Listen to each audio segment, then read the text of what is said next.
Olá, irmãos, bom dia, amigos, todos aqueles que vão ouvir de alguma maneira essa reflexão da Palavra de Deus. Hoje é um sábado, desejo a todos um final de semana abençoado por Deus e tenho um desejo muito grande agora de compartilhar um assunto, um tema glorioso das Escrituras Sagradas. Na verdade, um tema que revela um dos atributos de Deus. Os atributos de Deus são as perfeições do ser de Deus, do caráter de Deus. São as características do caráter de Deus e que revela quem Ele é, sua grandeza, o seu poder.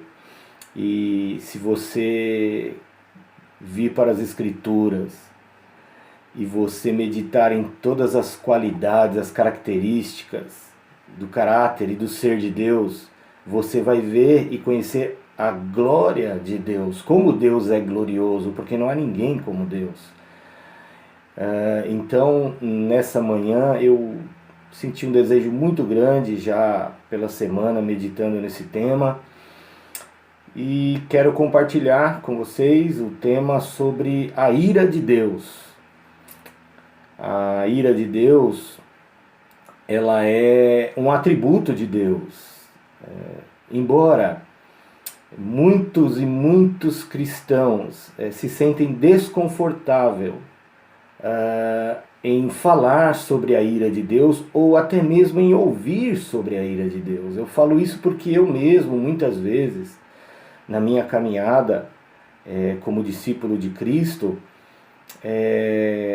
várias vezes me deparei com mensagens, pregações na internet, até mesmo livros, sobre a ira de Deus, e me criava um desconforto ouvir sobre isso. Eu preferia, na verdade, o que eu preferia? Eu preferia ouvir mensagens e pregações, pensava eu, sobre o amor de Deus, não sobre a ira de Deus.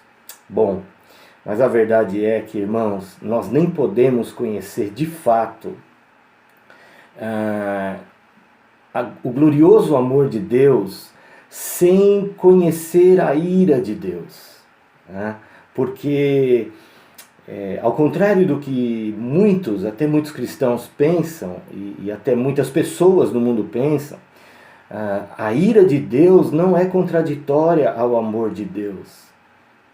Na verdade, esses dois atributos se entrelaçam e estão juntos nas Escrituras e revelam a glória de Deus.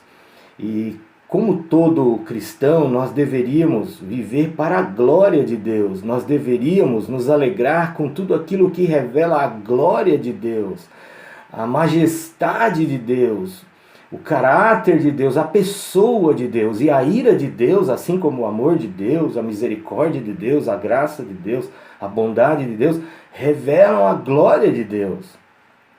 Então, nós vamos meditar num texto do Novo Testamento. E qual é a minha ideia? Após ler esse texto, que está em Apocalipse 6, no versículo 14 até o 17, a minha ideia é ler esse texto que fala sobre a ira de Deus e depois olharmos para alguns textos também no Antigo Testamento que falam e revelam o glorioso atributo da ira de Deus, e mais alguns textos no Novo Testamento. Nós não vamos ver todos porque, irmãos, são incontáveis o número de textos no Antigo Testamento e também no Novo Testamento que falam e revelam esse atributo glorioso que é a ira de Deus, sua santa e justa ira.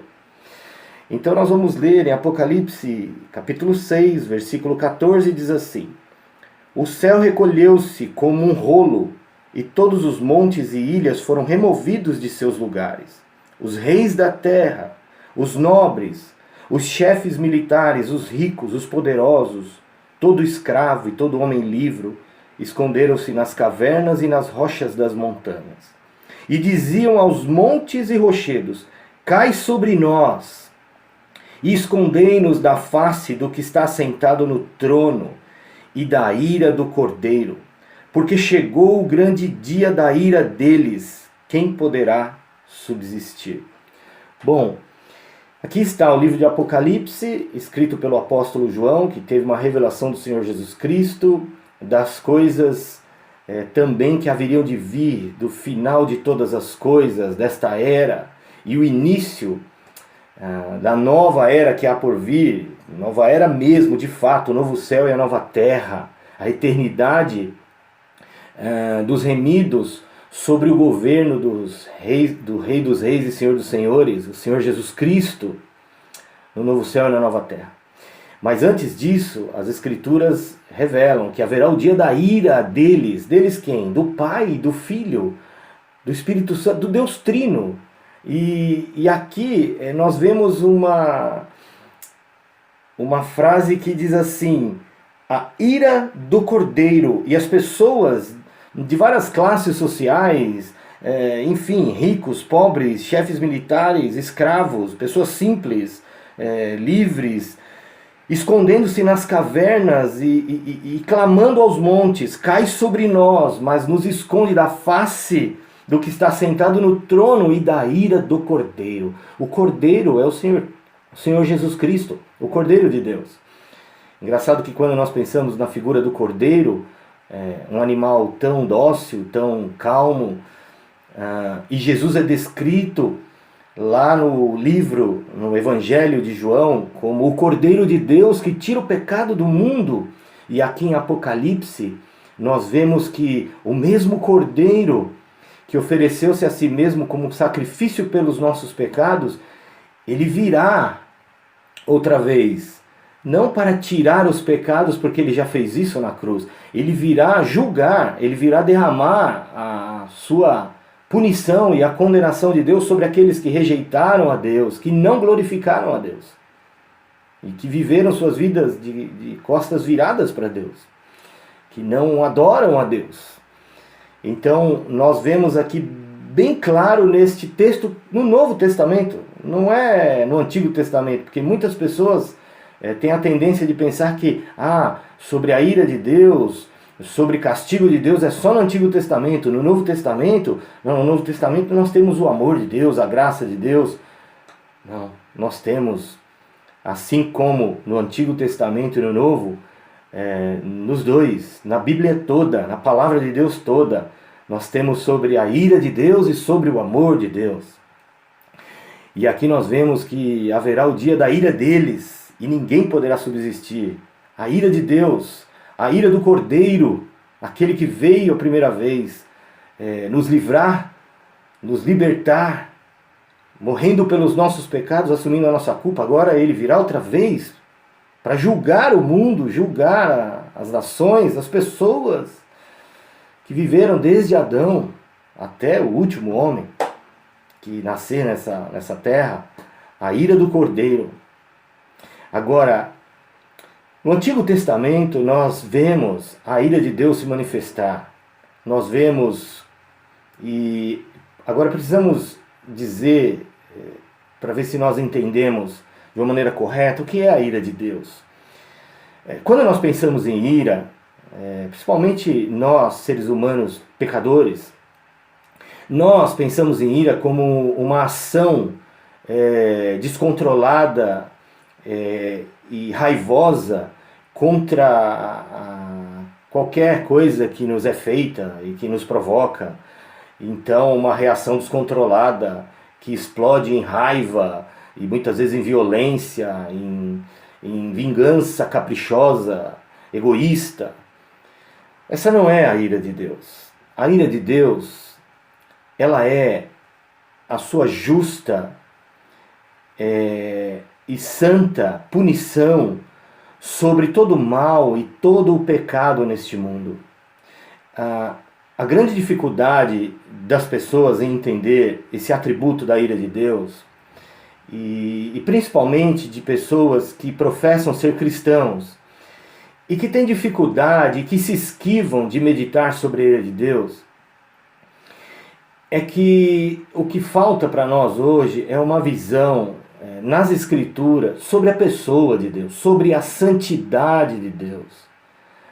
Porque se nós conhecermos e meditarmos na palavra de Deus, nos textos das Escrituras, que revelam sobre a santidade de Deus, que Deus é separado de tudo aquilo que Ele criou, em perfeição, em glória, em justiça, em bondade, nós vamos perceber que não há ninguém como Deus. Por isso Deus é santo, Deus é separado, Ele transcende todas as coisas que Ele criou.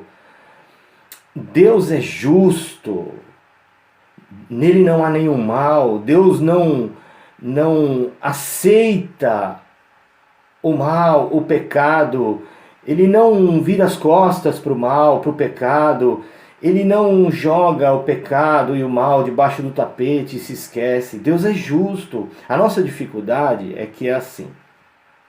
Quando nós falamos sobre juízes, aqui no âmbito civil, na terra, aqueles que julgam as leis, nós não admitimos falha de conduta. Nós não admitimos jamais um juiz injusto que não julgue as causas pela lei e aplique a lei, absolvendo, se provado for, a inocência daquele que está sendo julgado, ou punindo devidamente com os rigores da lei aquele que está sendo julgado e que provado foi que é culpado. O problema é que quando nós estamos pensando sobre Deus e nós queremos que seja diferente, nós queremos que não seja assim com Deus, que Deus veja o nosso mal, o nosso pecado e que Ele nos perdoe, esqueça e não nos puna. Mas é impossível, porque é uma afronta a Deus nós pensarmos assim, quando, em se tratando dos juízes humanos, nós queremos justiça, nós queremos retidão. Não, Deus é santo, Deus é justo. E a primeira manifestação da sua ira está lá em Gênesis, a sua justa e santa indignação contra o pecado e contra o mal. Quando o primeiro casal desobedece a Deus e peca contra Deus, Deus expulsa o casal do jardim do Éden e coloca um anjo com uma espada flamejante protegendo a árvore da vida para que eles não mais se aproximassem e não mais comessem do fruto da árvore da vida e vivessem para sempre. Ali nós já vemos a primeira manifestação da santa e justa ira de Deus contra o pecado, punindo o pecado do casal e expulsando eles do jardim do Éden. O que podemos dizer sobre Sodoma e Gomorra, as cidades em que Gênesis 13:3, se vocês quiserem acompanhar, diz assim sobre essa cidade: os homens de Sodoma eram maus e grandes pecadores contra o Senhor. E se nós avançarmos, nós vamos ver qual foi a reação de Deus diante de duas cidades que viviam completamente desdenhando da santidade, da glória de Deus e cometendo todo tipo de perversão e pecado, de imoralidade sexual e coisas mais. Nós vemos depois em Gênesis, no capítulo 19, versículo 24, então da sua parte o Senhor fez chover enxofre e fogo do céu sobre Sodoma e Gomorra. E o versículo 25, e destruiu aquelas cidades e toda a planície, todos os moradores das cidades e o que nascia da terra. Pois é, aí nós vemos a justa e santa indignação e o devido castigo e punição de Deus sobre o pecado daquelas cidades. Deus destruiu aquelas cidades e os moradores daquelas cidades. Agora, se nós formos para o Novo Testamento e nós formos para o Evangelho de João, no capítulo 3, no versículo 36, diz assim: quem crê no Filho, o Filho aqui é Jesus Cristo, o Filho de Deus, tem a vida eterna. Quem, porém, mantém-se em desobediência ao Filho, Jesus Cristo, não verá a vida, mas sobre ele permanece a ira de Deus. Todos os homens estão debaixo da ira de Deus por causa do pecado. O fato é que quem não recebe a Cristo, não obedece a Cristo e não o recebe como Senhor e Salvador, sobre ele permanece a ira de Deus. Ou seja, no dia da ira, no dia do juízo de Deus, que nós vimos aqui em Apocalipse 6, da ira do Cordeiro, as pessoas que não receberam a Cristo como o seu tesouro, como o seu Salvador, como aquele que morreu para nos perdoar pelos nossos pecados, recebendo Ele mesmo sobre si a ira de Deus, que deveria cair sobre nós por causa dos nossos pecados, aqueles que rejeitarem tão grande, tão gloriosa, tão graciosa oferta de salvação, sobre eles permanece a ira de Deus, a justa e santa indignação de Deus contra os seus pecados, contra todo o mal e contra aqueles que rejeitaram a Deus, desdenharam dele. E todos nós somos pecadores, todos nós desobedecemos os mandamentos de Deus, todos nós merecemos a ira santa e justa de Deus. O que nós não merecemos é a salvação maravilhosa e gratuita que o próprio Deus proveu para nós através do seu Filho Jesus. Agora, mais um texto maravilhoso e bem esclarecedor sobre a santa e justa ira de Deus. E agora eu quero encerrar com esse texto, mostrando que esse texto não só revela que haverá o dia da ira, em que Deus, no dia que Ele vai julgar todas as pessoas, os vivos e os mortos, porque vão todos ressuscitar e estar diante dele, diante do grande trono branco que está descrito lá em Apocalipse, no capítulo 20, nós vamos ver que este Deus, que tem esse maravilhoso atributo da sua santa e justa ira, Ele proveu para nós um livramento da sua santa e justa ira, através do seu santo Filho Jesus. Em 1 Tessalonicenses, no capítulo 1, no versículo 10, Paulo está falando aos cristãos de Tessalônica, e ele diz assim: vocês estão esperando do céu seu Filho, Filho que é Jesus Cristo, a quem Ele ressuscitou dentre os mortos, Jesus, que nos livra da ira que há de vir. É isso. Eu queria encerrar essa reflexão sobre a ira de Deus. Primeiro, eu quero fazer um apelo a todos os cristãos que pregam, que lecionam, que ensinam a palavra de Deus, que evangelizam em algum ministério ou no dia a dia com seus amigos, quando você vai pregar. Pregue sobre a ira de Deus, não tenha medo. Olha, ninguém vai sentir necessidade de um Salvador, ao menos que perceba que precisa ser salvo, que está perdido. Se você não pregar sobre a ira gloriosa de Deus, sobre a santidade, a justiça de Deus, que vai se manifestar no dia do juízo, no derramamento da sua santa e justa ira, que nada mais é do que Deus vindicando a sua justiça contra todo o mal e contra todo o pecado. Pregue sobre a ira de Deus. Não adianta você dizer para a pessoa que Deus a ama e tem um plano maravilhoso para a vida dela, porque ela vai dizer que bom, estou alinhada com Deus, até eu tenho um plano maravilhoso para a minha própria vida. Não. Você precisa mostrar para ela quem Deus é. Você precisa mostrar para ela a glória de Deus, manifestada na sua santa ira contra o mal e contra o pecado, e a glória de Deus manifestada no seu amor em nos prover um Salvador.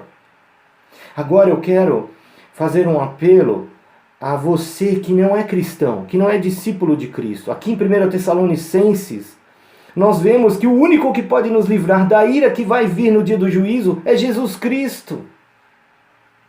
Ele morreu na cruz, não porque ele tinha pecado, ele era santo, justo, sem pecado. Ele morreu na cruz recebendo em nosso lugar o derramar da ira de Deus, a punição devida pelos nossos pecados, a penalidade que nós merecíamos.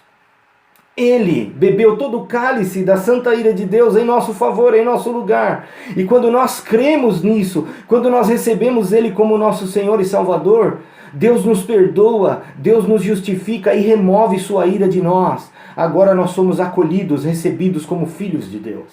Então, não se mantenha na sua rebelião contra Deus. Não desdenhe de Deus. Deus é santo e justo. Ele vai derramar a sua ira no dia do juízo. Mas Deus é amor e quis nos salvar. E Ele mesmo fez isso, vindo a este mundo, se tornando um ser humano como nós, indo à cruz, no nosso lugar, recebendo a sua própria ira sobre si mesmo, absorvendo o castigo que era merecido para nós. E agora Ele convida todos os homens, arrependam-se dos seus pecados. Veja, o pecado não é o que as pessoas dizem, só defeito. Não, Deus diz que aquilo que nós chamamos de defeito é pecado, é violar os seus mandamentos. Então, receba Cristo, se arrependa dos seus pecados, se volte para o Senhor Jesus Cristo, para o seu amor, para a sua graça. Receba Ele, abandone a vida de pecado e passe a seguir o Salvador, porque Ele te dá a vida eterna, perdão dos pecados e a esperança da eternidade com Deus. Deus abençoe a todos, um grande abraço e um ótimo final de semana com a graça de Deus.